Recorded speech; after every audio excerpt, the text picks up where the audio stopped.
Hello guys, आप सभी का स्वागत हमारे न्यू में। तो आज के स्टूडियो हम लोग क्लास 9th का chapter number 2 shaping of the earth surface. तो हम लोग आज के स्टूडियो में जो ज्योग्राफी का जो सेकंड चैप्टर है, हम लोग कैसे फर्स्ट चैप्टर है वही हम लोग आज के स्टूडियो में पढ़ेंगे।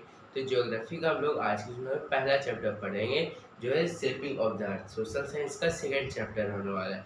जैसे कि आपको पता है कि इस साल मतलब 2026 में 2026 में बोल रहे 9th क्लास में हम लोग का 4 बुक हो जाता है, एक हिस्ट्री, ज्योग्राफी, सिविक्स और इकोनॉमिक्स।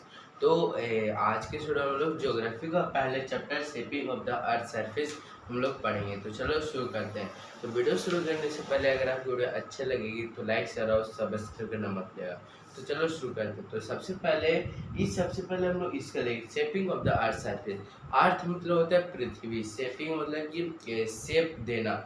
जैसे कि हम लोग आप अगर जब बचपन में घर बनाते होगे मिट्टी से, जो कि आप लोग नहीं मतलब टॉय से होता है एक पजल टाइप का, जब वो बनाते होगे तो क्या बहुत ही मेहनत लगता है कि हाँ ये पहले ये फिर वो, उस तरह से। पर तो वो आप शेप दे रहे हो।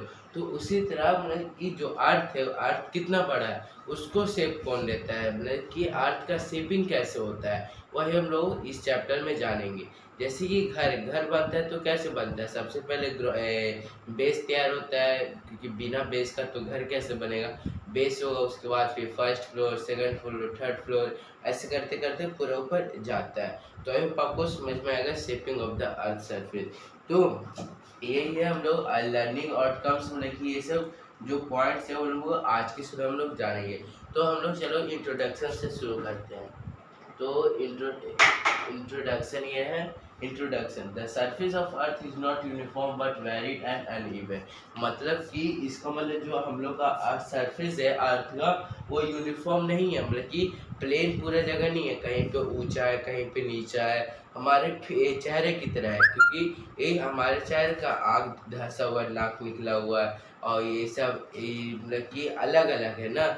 इसीलिए तो जो हमारा अर्थ है उसका भी सरफेस प्लेन नहीं है, ऊपर नीचे है। तो ये varied uneven, it has been shaped over time, yes, by powerful force that operate both inside and outside the earth. मतलब ये क्यों होता है कि जब इनसाइड और आउटसाइड मतलब कि अंदर से भी और बाहर से जो प्रेशर लगते हैं उसी कारण से ये शेप चेंज होता है, चेंज होता है। Internal forces such as movement, tectonics, such as plate movements, earthquake and volcanic activity cause cause changes in earth crust and led to the formation of landform like mountain, plateaus and valleys। मतलब कि internal forces क्या है, मतलब अंदर से। अंदर क्या है हमारा एक लेयर, हम लोग पढ़े थे पिछले क्लास में कि 3 लेयर होते हैं, क्रस्ट, मेंटल, कोर। उसी में से क्या होता है कि टेक्टोनिक प्लेट जो होते हैं जब वो मूव करते हैं तो हमारा धरती इधर से उधर होता है। तो इसी तरह तो जब टेक्टोनिक प्लेट्स मूव करते हैं और टकरा जाते हैं उसके कारण वैल्यूज, माउंटेन्स फॉर्म होते हैं।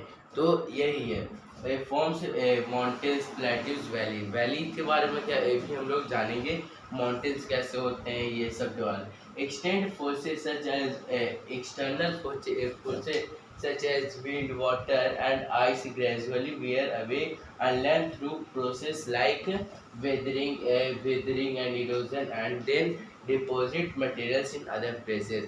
एक्सटर्नल में कैसे हुआ, हवा के कारण, कि जैसे कि एक जगह से मिट्टी उठाकर दूसरी जगह मिट्टी लेकर जा रहा है, तो ये क्या हुआ, एक्सटर्नल फोर्सेज हुआ। और वेदरिंग मतलब कि जो रॉक्स है उसको छोटे छोटे पार्टिकल्स में टूटना है। इरोजन मतलब कि एक जगह से दूसरे जगह लेकर जाना है, सैंड पार्टिकल्स या फिर जो भी डस्ट पार्टिकल्स है।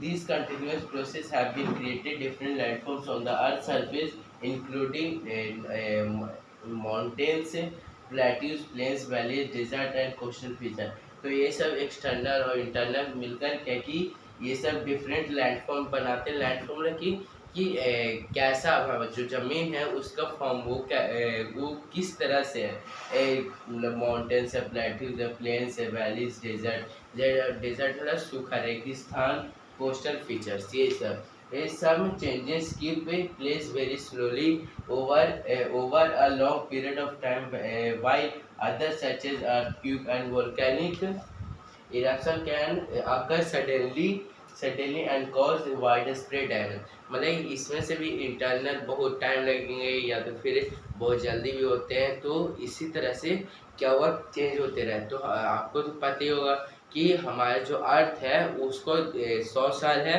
इसमें से 93 ईयर्स वो हो चुका है, तो 93 साल वो जीत चुका है, 7 साल अभी और बचा है। हमारे नहीं कि 7 साल, जैसे कि अभी 2026 है तो 4 और 2033 में दुनिया खत्म हो जाएगा। नहीं, इस 7 साल का मतलब कि 7 बिलियंस मिलियंस ईयर से बाद, यही मतलब है 7 साल का। तो यही है। तो सडनली, तो इसमें से कोई ज़्यादा टाइम लगाता है, कोई कम टाइम लगाता है। Understanding this glacial process is important because it help us to explain why the earth looks the way it does not today. It also help us to understand why certain regions are more likely and experience natural disasters such as।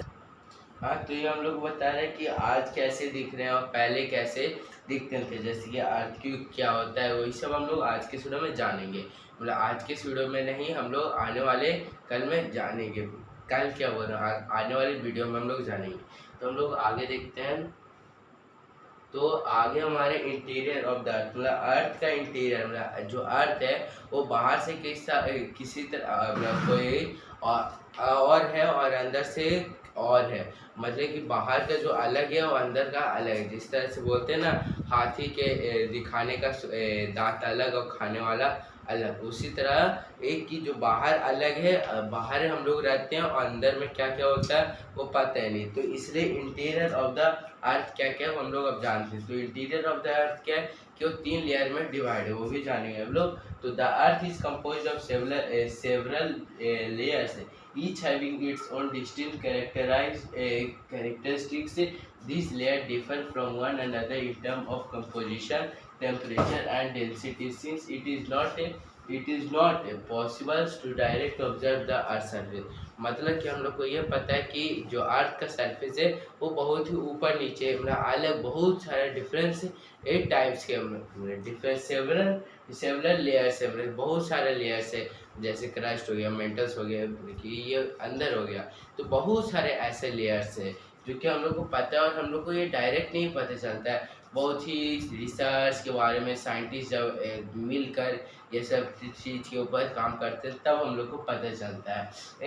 Directly observe the earth interior scientist rely on both direct and indirect source to understand its structure, मतलब कि both direct और indirect दोनों में करते हैं। Direct मतलब कि ज़मीन में खुदाई करने से या तो फिर समुद्र में जाकर अंदर देखने से हाँ ये कैसे है, उस तरह से। और इनडायरेक्ट मतलब कि सेस्मिक वेव्स, मतलब जैसे कि अर्थक्वेक आया ना, तो अर्थक्वेक आने के बाद उसको हम लोग किस चीज़ में, कौन से स्केल में मेजर करते हैं, रिश्टर स्केल में। तो वो कितना है, कितना डैमेज किया है, वो सब क्या हुआ, इनडायरेक्ट हुआ।